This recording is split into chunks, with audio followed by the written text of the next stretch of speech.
Hello guys, welcome to the Trading Parrot. 6 days ago, before I took a break, I set a target to 66.6k incoming. Currently, Bitcoin has broken the 66k and it's heading lower. It's very important that now we pay attention to the monthly CPR levels so we get an idea of what's going to be the monthly range for April. But I'm also going to cover what happened with this 4-hour structure, which is extremely interesting. And it's key for us to understand when there could be a reversal in the market. Guys, if you like this type of content, make sure that you're subscribed to the channel. Hit that notification bell so you get notified every time I publish one of these videos. Watch the video until the very end and do not go anywhere without leaving me a comment down below. That really helps the channel to continue growing. So looking at the 4-hour, this structure we started drawing from early January,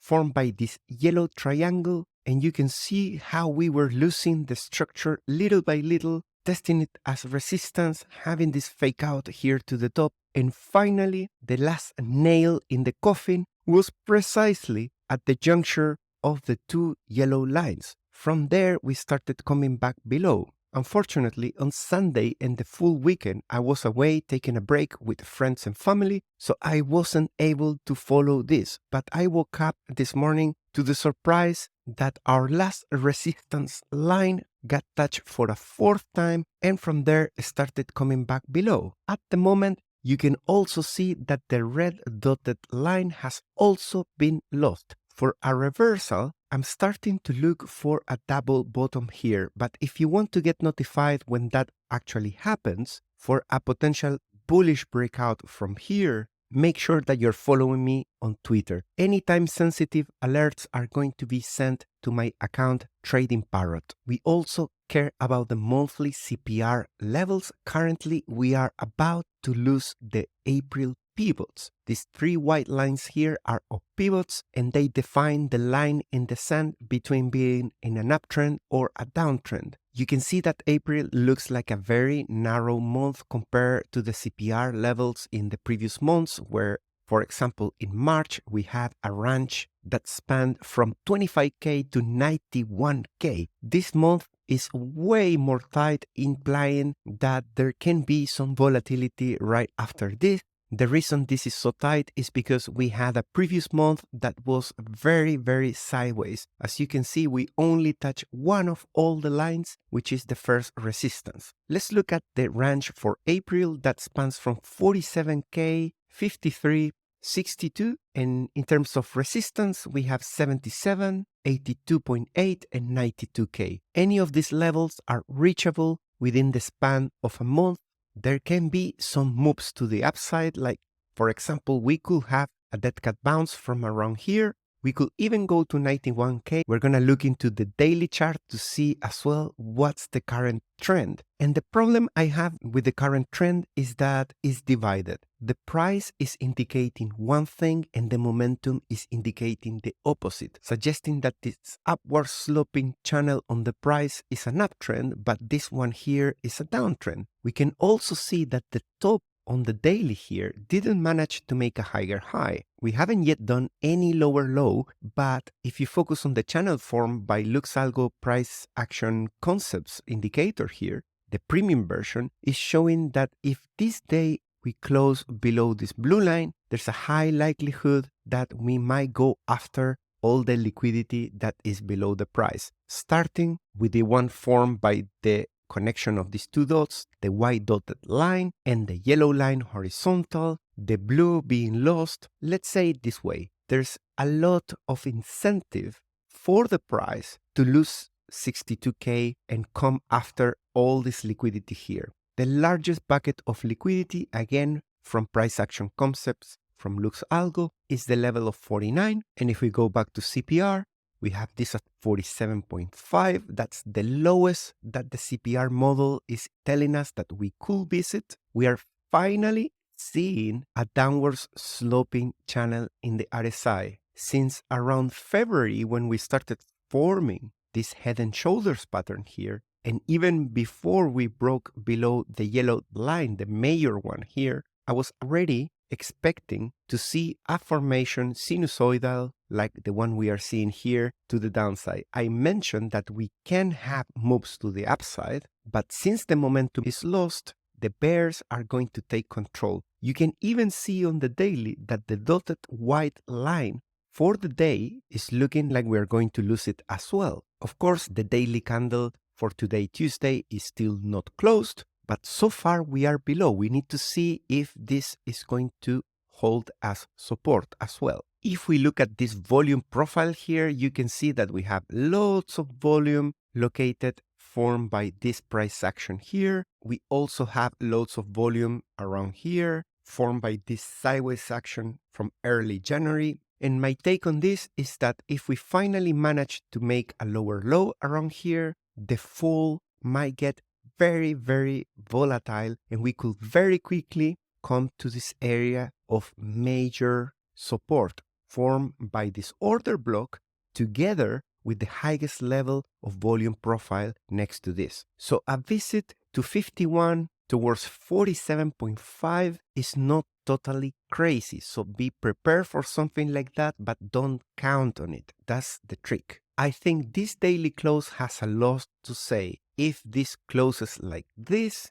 expect further downside and potentially falling through this tunnel of no liquidity towards the 51 to 47. But if we manage to get bought and leave just a wick to the downside, this one here, be ready for another push to target the shorts. There must be a lot of liquidity located here and even above 73. On the weekly, we can see that we finally went below this yellow line around 83, 84, which is an area that Bitcoin visits very, very shortly. It never spends more than a few candles above that, and we were seeing a bounce, but right now we are back to home, and at the same time, right before the halving, there's only a few days left for the halving, and we have already lost as well the yellow line. So it's very tempting that this might be the move towards the next level of support that is located at 56 on the weekly RSI. And in terms of the price, 56 to 55, it's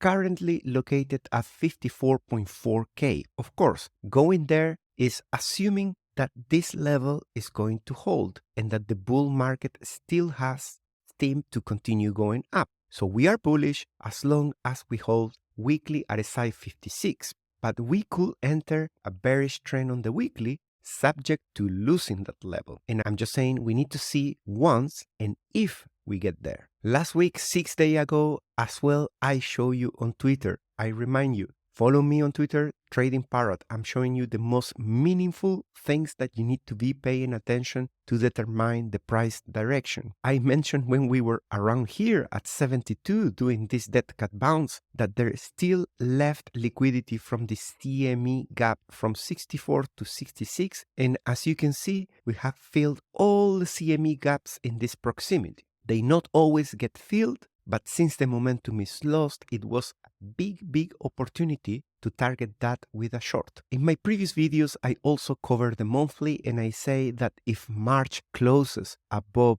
this resistance, that is a massive and significant event for the bulls, implying that there should be more upside and we should be targeting the green line. But remember, this is a monthly chart. So even if we close above this, there can be the full month of April doing a massive wick to the downside, capturing all the liquidity from all the overconfident bulls in the market right before shooting back up, possibly in May or June. And that will leave disappointed all the bulls. Currently, there's a big battle between Grayscale and the ETF's liquidity. One is positive liquidity and the other one is negative. Some days the ETFs are outpacing the selling pressure from GBTC, and some other days they are not. And that's why we are seeing some struggling here. This weekly candle is looking extremely bearish. We are just starting the week on the second day, and I wouldn't like to see this weekly candle closing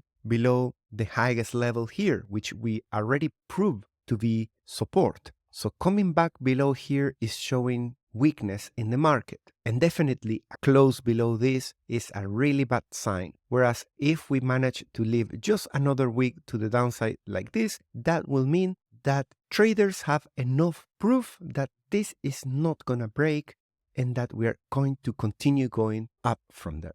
The bull market support band is currently located at 51.5, which is just another incentive for this to come here and reset on this type of moving average that has proven in the past to be the perfect place for a bull market to come and test support, and on the bear market to test it as resistance. So even if we come here and we test 51 from the point of view of the bull market support band, we are still in a good place to continue going higher. You can see the fair value gaps in terms of liquidity are leaving a lot at stake on the upside. We didn't manage to take the liquidity that we have at 73K when we went up around here. We just took 71.5 and then we started coming lower. I still haven't bought any more Bitcoin for my big position. I'm always DCAing in a small amount and I'm always doing swing trades, but I'm still looking for a great opportunity to enter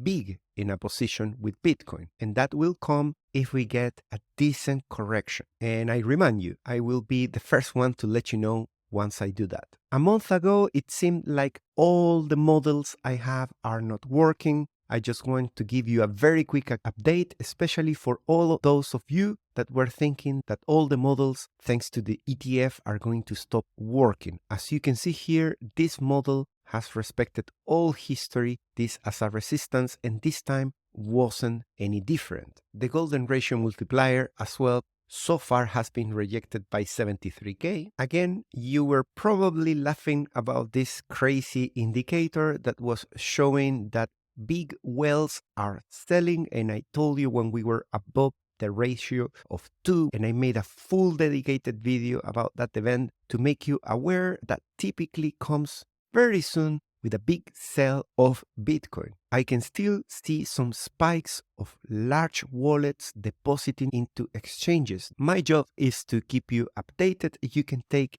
any interpretation out of this indicator. You can see that servers as well print a sell on the 25th of March. The warning sell was at around 69.2. This means that we are currently in the money in terms of this indicator. I will continue to keep you updated in case we start printing eventually a warning buy or an actual buy signal. This indicator covers the full crypto market, not just Bitcoin, and the relation between those and stable coins. And it has helped us in the past to forecast many tops and many bottoms. Halving is 17 days away, so if this continues going lower, this is definitely going to be interpreted by investors as the typical correction pre-halving. The old market is in the process of resetting the momentum. You can see that the average RSI on the 4-hour is currently at 29. That's below 30. We've been for months, most of the coins being in the strong or in the neutral area, and we went straight into oversold today. Again, pay attention to the ones that are still holding up and the ones that remain neutral. Those are showing resilience, and that's a good quality for you to consider what to trade if you're looking for a reversal up.